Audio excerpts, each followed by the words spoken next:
ушул элдик жыйындарда анан элдерди кабыл алган күндөрү ушул айылдын аксакалдары барып суранган эле ушул жолду мерки айылынын жолун асфальттап бергиңиз деп.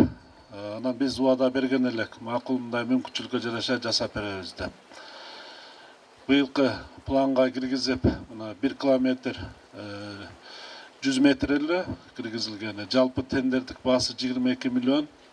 Анын уткан компания 9 миллион сомго, 9 миллион 94 миң сомго утуп 1 километр 100 метрди. Андан кийин бир келип текшергени келсем, аксакалдар сурандыңыздар эле, дагы 150 метр кошуп, мына мектептин астындагы асфальттатып бериңиз. Ал жер дагы бүттү да, бардыгы толук. Ошондо мына 1 километр 250 метр жакшынакай тротуарлары менен, анан да арыктары менен, түнкү жарыктары менен мына жалпы болуп бүтүп калды. Ушул жол ак жолтой болсун. Жакшылыктарга каттаңыздар. Мына ушул айылдан мына мектепке, бала бакчага келген балдарыбыз ушул мына тротуарга, жолго чыкпай, аман эсен жакшы барып окуп, билим алсын.